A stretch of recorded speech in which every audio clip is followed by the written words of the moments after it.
예, CBS 박정현 판수님과 함께하고 계십니다. 윤석열 전 대통령에 대한 체포영장이 어젯밤 기각이 됐죠. 김용태 국민의힘 비대위원장 임기는 다음 주 월요일에 끝이 납니다. 그리고 이제 새 비대위가 과연 출범할 것이냐 이런 전망들이 나오는데요. 이 시간에는 신지호 전 국민의힘 전략기획부총장과 함께 말씀 나누겠습니다. 어서 오십시오, 의원님. 네, 안녕하십니까. 예, 두 분 인사 나눠주십시오. 네, 안녕하세요. 안녕하세요.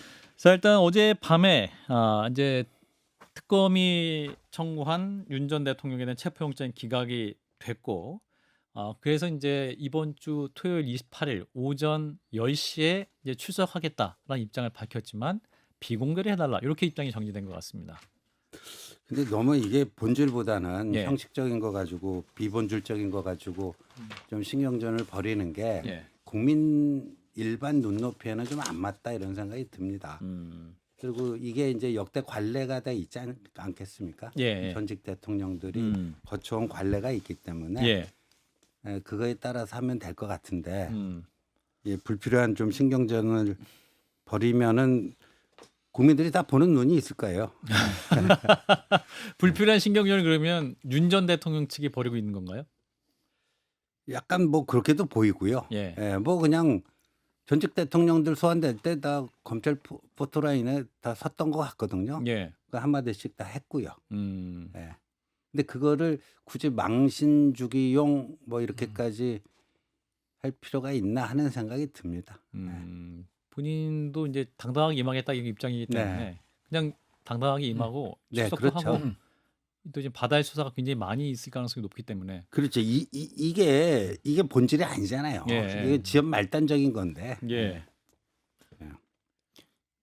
결국은 이제 계속 상시 출석을 많이 하게 되기 때문에 결국은 어떤 형태로든 공개 출석이 이제 그야말로 일상으로 되지 않을까 하는 생각도 드는데 어떻게 보십니까? 그러니까 그렇죠. 예.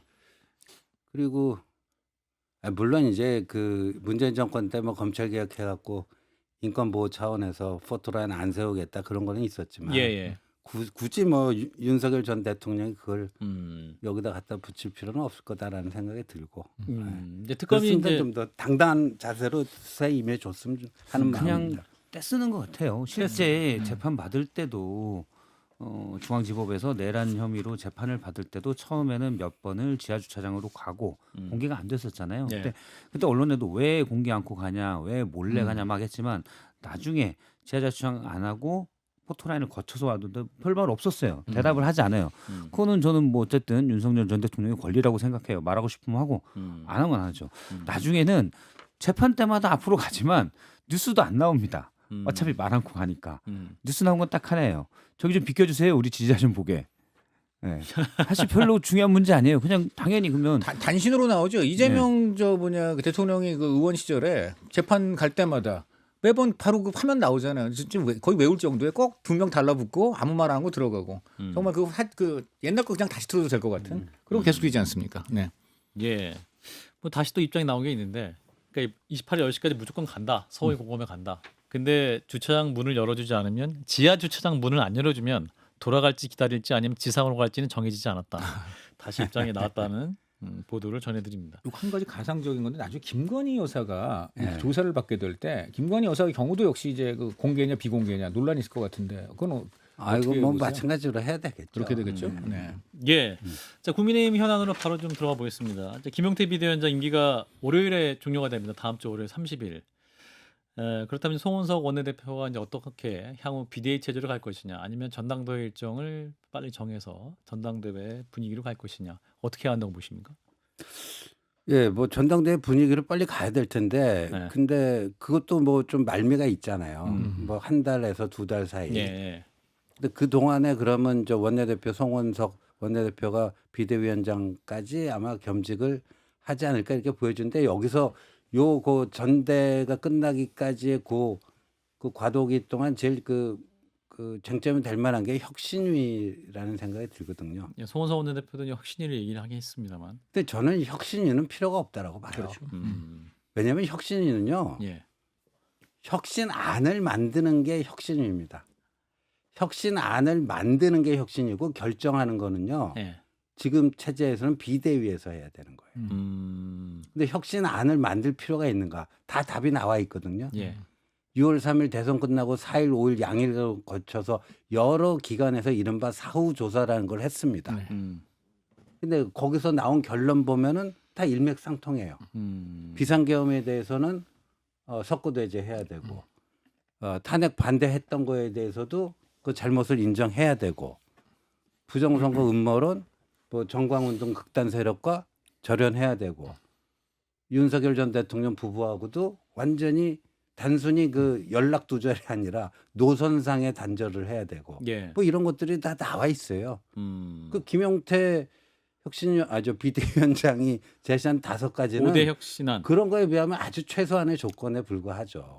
그러니까 혁신안이 없어서 그걸 그 백지 상태에서 만들려고 혁신위원회를 띄운다 이건 말이 안 되는 거죠. 근데 지금 혁신위원장을 고사하는 분들도 많아가지고 혁신이 출범도 지금 어려워 보인다 뭐 이런 원내 얘기도 나오긴 합니다만. 그렇죠. 혁신위 자체의 필요성을 별로 못 느낄 수가 있지 않을까. 당내에서도. 예. 지금 보면 좀 전에 혁신위 아니라 그러셨는데 지금 많은 사람 혁신위라는 건 보통 혁신을 안 하려고 만든 모임이 보통 혁신위다 이런 말도 있는 거예요. 그거에 동의하시지 않습니까? 어떻게 보면 그 역대 그거 보면 이제 유일하게 성공한 혁신위가 박근혜 그 당대표 시절에 홍준표 혁신이었거든요. 예. 그때 막 천막 당사 뭐 이러게 해가지고 네. 전권을 다 준다. 네. 혁신위에서 안을 만들어 오면 1.1핵도 고치지 않겠다. 예. 그래가지고 그게 홍준표 혁신위원장이 뭐 이렇게 해가지고 만든 거를 박근혜 당대표가 그대로 다 수용했어요. 정말 1.1핵도 고치지 네. 않고. 예. 그게 유일한 성공 사례고요. 예. 나머지 혁신위원회는 기억도 안 나요. 예. 그러니까 결국 이번에도 혁신은 실패할 수밖에 없다 이렇게 보시는 거겠죠? 이 출발부터가 잘못됐잖아요. 혁신안을 만드는 게 혁신인데 혁신안을 만들 필요 있어요? 혁신안이 있기도 하고요. 예. 지금 저한테 비대위원장이. 부탁을 해도 제가 잘 혁신안 짜줄 수 있어요. 제가 좀 김용태 아주 위원장 간단하잖아요. 답은 명확하고. 저 김용태 위원장 쪽에 들은 건데 그 김용태 위원 송원석 원내대표가 막 당선될 즈음에 당장 못 박은 게 2가지인데 그 탄핵 반대 당론 네. 이거는 철회한다는 거 이거는 좀 어렵고 예. 2번째 당무감사 결국 네. 그 쌍권의 이른바 쿠데타 네, 이런 것들에 대한 당무감사 이 2가지는 어렵지 않겠느냐 이미 선을 그었다. 그러니까 거기에서 혁신위가 벌써 네. 그렇죠. 김용태가 내세운 그 5가지가 최소한이라고 보는데 예. 그 중에 2가지를 못 하겠다라는 게 송원석의 혁신위 아니에요. 그렇죠. 그 5가지 중에 2개를 못 하게 하기 위해서 혁신위원회를 만드나요? 그게 알지 아닙니까? 그 2가지가 제일 중요한 거고 그렇죠. 아니죠? 예. 저는 그래서 절차가 필요하다고 보는 게 이분들이 혁신이나 쇄신을 제대로 못하는 건 이 쇄신하자, 혁신하자, 혁신을 만들자 하고 있는 분들이 사실 따지고 보면 혁신 대상인 거예요. 근데 사실은 그러면 얘네들 빼고 라고 하려면 이 사람들이 일단 권력을 놓기가 싫고 2번째로 너무 다수기 때문에 예. 다 빼면 남는 분들이 별로 없어요. 그래서 여기서 유일한 해결책은 뭐 가식적일 수도 있지만 이분들이 철저히 반성합니다. 우린 이제 변했어요. 라고 나와서 새로운 룰과 틀을 만드는 거 말고는 전 없다라는데 이건 좀 낯간지러워서 못 하시는 것 같아요. 뭐 비슷합니다. 비슷합니다. 그래서 지금 이제 일각에서는 차기 지도부를 집단 지도 체제로 가야 된다. 이를테면 김문수, 나경원, 안철수, 한동훈 이 4분이 나란히 한 테이블에 앉는 공동 지도부 뭐 이런 식의 그림도 그리는 분이 있던데. 오늘 아침 그 중앙일보에서 그 기사를 보고 예. 참 어이상실이라는 4글자는 이럴 때 써야 되는구나. 어이상실. 집단 지도 체제 네. 어이상실이다. 그러니까 거기 보면 왜 집단 지도체로 가야 되는가 그 근거를 윤석열 대통령 시절에 윤석열 대통령의 그 독주를 막지를 못했다. 그러니까 한 사람에게 너무 권한이 집중되는 것만큼은 막아야 된다. 뭐 당내 다양성을 보장해야 된다. 뭐 이런 거를 근거로 들었더라고요. 예. 근데 한마디로 정리하면 용산에서 뺨 맞고 여의도 와서 화풀이하는 거다. 좀 더 노골적으로 얘기하면 예. 윤석열한테 뒤통수 맞고 한동훈 뒷팔 틀려고 하는 거다. 아. 예. 그 집단 체제에 대한 얘기 자체가 한동훈 전 대표를 향한 그러니까 그때 맞다. 여당 시절에 여당으로서 대통령에게 레드팀 역할을 못한 게 실패의 원인이잖아요. 예. 그거랑 지금의 그 단일 지도 체제하고 무슨 인과관계가 있죠? 그리고 지금 당 대표에게 과도한 권한이 주어졌기 때문에 이게 문제가 돼가지고 이 당이 실패했나요? 과도한 권한이 있어갖고 한동훈은 그때 그 작년 12월에 쫓겨났나요? 과도한 권한이 있는데 그렇게 그냥 쉽게 당 대표들이 쫓겨나면 과도하게 참수를 당한 것 같습니다. 내가 보니까 그냥 좀 대통령 마음에 안 들면 바로 잘려나간 대표는 벌써 3명 아닙니까? 그러니까. 네. 그러니까 이제 이게 진단과 처방인데 진단도 잘못됐고 진단이 잘못되니까 처방이 잘못될 수밖에 없죠. 이거를 제대로 성찰을 하기 위해서는 예. 여당으로서 왜 대통령의 그런 폭주를 막지 못했는가. 그렇게 해야 되는데 왜 당대표 권한이 과도했기 때문에 그렇다? 그러니까 용산에서 뺨 맞고 여의도 하고 화풀이 하려고 그런 거죠. 거두절미하고 이 음흉한 기사를 흘린 사람은 누구라고 배 세력은 누구라고 아, 보십니까? 그 뻔할 뻔짜죠. 말씀해 주시죠. 아는 거 뻔할 뻔짜고. 누굽니까? 친윤의 누구?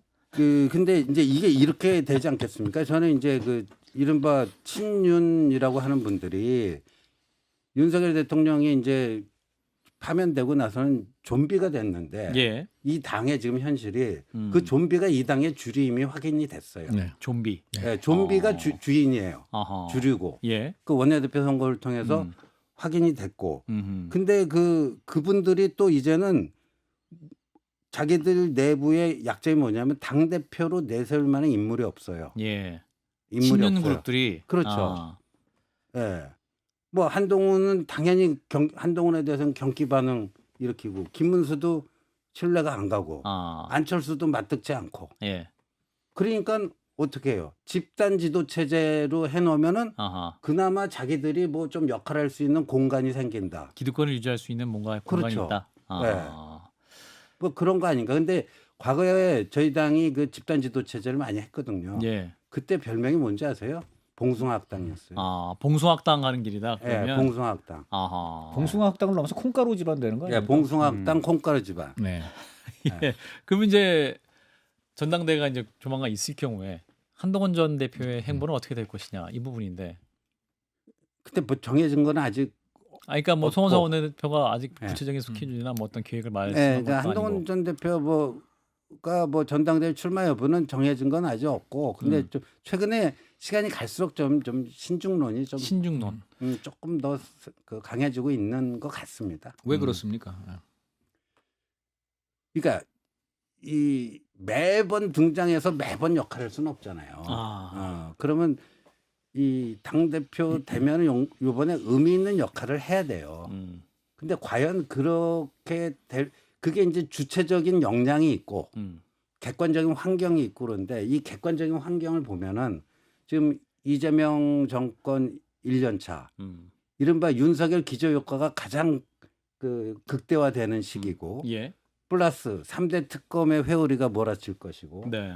예, 그런데 친윤은 좀비가 됐으나 이 당의 주림이 확인됐고 한동훈이 당대표가 되면 무슨 수단과 방법을 가리지 않고 할켜대고 흔들어대고 끌어내리려고 할 것이고 뭐 이런 환경 속에서 과연 의미 있는 일을 할 수 있는가. 근데 이준석 전 국민의힘 대표 지금 이제 개혁신당 의원 네. 이준석 의원 같은 경우는 지금까지 한동훈 전 대표의 행보를 보면 이분 정말 나갈 거다. 반드시 당대표 나갈 분의 행보다라고 이분은 분석을 하시던데.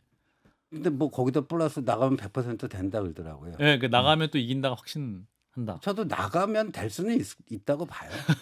아, 나가면 돼요? 네, 될 수는 있다고 시기의 보는데, 문제예요.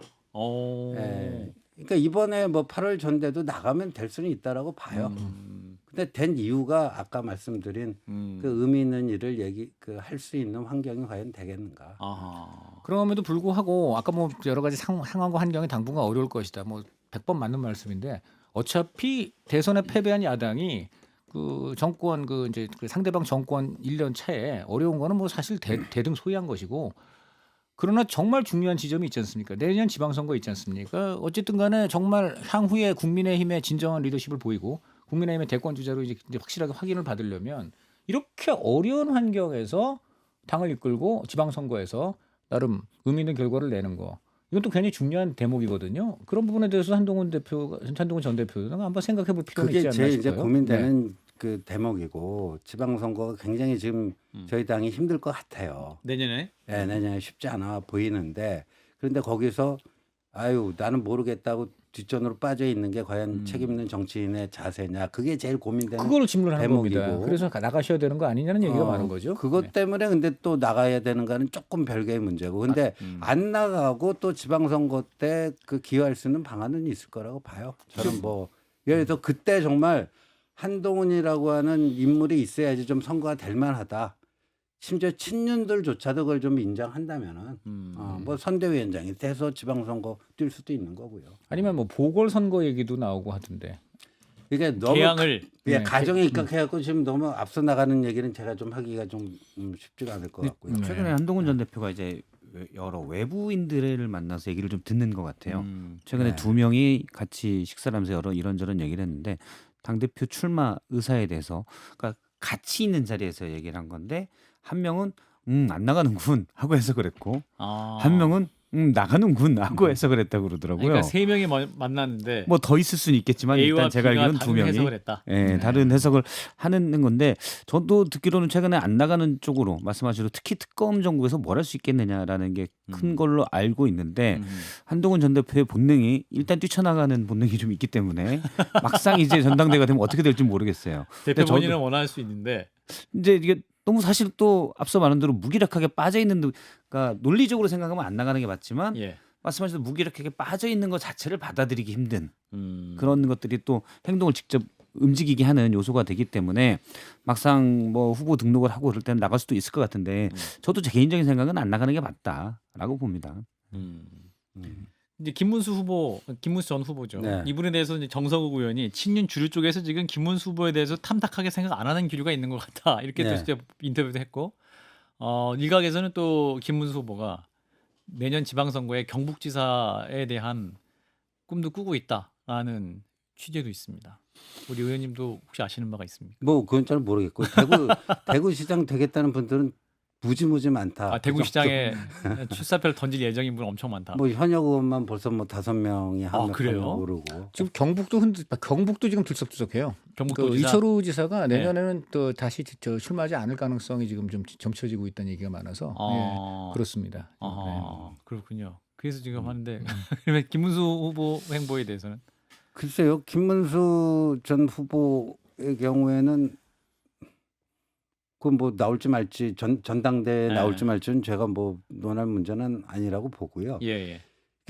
그분하고 제 한동훈은 조금 저기 남아 있는 향후 정치 일정을 생각할 때 기본적으로 좀 그 포지션이 달라요.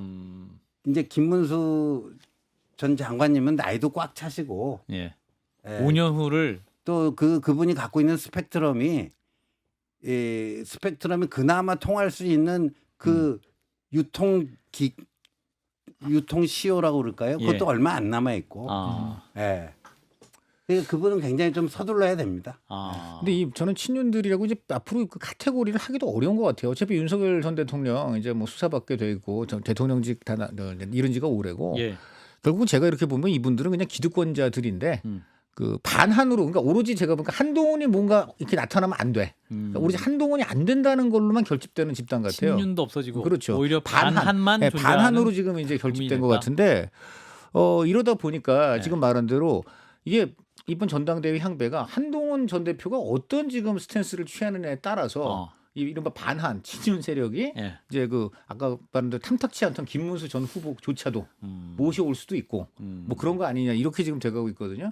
저는 이런 게 대단히 지금 그 야당으로서 아주 건강하지 못한 그런 모습으로 보입니다. 그렇죠. 그리고 근데 그 친윤 다수는 이제 그 한동훈 전 대표에 대해서 한동훈이 되는 순간 나의 정치적 미래는 끝난다. 그것 때문에 굉장히 그런 그 겉으로는 티를 안 내지만 그 공한증이 있어요. 한동훈 공한증 그겁니다. 공한증이 공한증 있는데 또 그 친윤이라고 다 요새는 다 일색이 아니고요. 차라리 김문수보다는 한동훈이 낫다라고 하는 친윤 중진도 있습니다. 네. 그렇군요. 김문수 전 지사는 그 지난번 그 한덕수 단일화 때 예. 보여준 모습 보니까 한동훈보다 더 말이 안 통한다. 대선을 겪고 나니 뭐 본인 입장에서는 오히려 한동훈이 그나마 얘기가 통하지. 예, 김문수는 더 안 통한다. 아. 뭐 이런 분도 계시고. 공한 장애증에 걸린 것 같은데 지금 국민의힘이 그런 제가 부분들이 보니까. 저는 한동훈 전 대표가 좀 부족하다라는 생각이 들어요. 왜냐하면 친윤이라고 했을 때 뭐 관저 앞에 40여 명이 모였다고 하지만 그 중에 나머지는 일부는 뭐 저는 솔직히 상당수는 괜히 이럴 때 안 나가면 찍힌다 해서 그냥 고개 비치러 나간 분도 있을 거고 한 2, 30명 정도가 내외 아닐까. 그럼 나머지는 당의 미래는 이 상태로 안 될 것 같은데 근데 내가 고개 들고 손 들고 얘기해봐야 나만 괜히 또 찍힐 것 같아. 일단 조용히 있자. 이런 분이 많을 텐데 사실 한동훈 전 대표가 그런 부분들을 좀 어떻게 보면 포섭해서 네. 자신이 솔직히 당이 이렇게 가면 안 되지 않습니까?라고 하면 그분들 중에 많은 부분이 동의할 것으로 보거든요. 근데 그런 역할을 잘 못하는 건 아닌가. 실제 엄청난 미래 권력으로 곽광받을 때도 친한계가 뭐 15명, 16명. 지금도 그 정도. 그러면 확장성이 너무 부족한 것 아닌가? 이건 본인 어떤 성적 문제 때문이 아닌가라는 생각도 들어요. 거기서 제가 한 가지만 더 덧붙이면 지난번에 그 짧게. 오세훈 시장이 예. 그 김재섭, 이준석 뭐 이런 분들 불러서 만잔치 만찬했잖아. 예. 근데 그 발표된 분 말고 한 분이 더 있었다는 거예요. 그 영남권에 모 의원이 있었어요. 근데 그분이 자기 이름을 절대 언론에 내지 말아달라고 했다는 거예요. 그게 결국은 보면 뭐 친윤을 의식한 부분도 있지만 친한계 한동훈 전 대표한테도 조금은 거슬릴 수 있지 않겠나는 우려가 있었다는 거죠. 근데 공개하긴 뭐하지만 예. 또 물밑대화는 한동훈 전 대표가 나름 하고 있는데 예. 지금 우리 박성태 실장님 그 지적은 굉장히 맞습니다.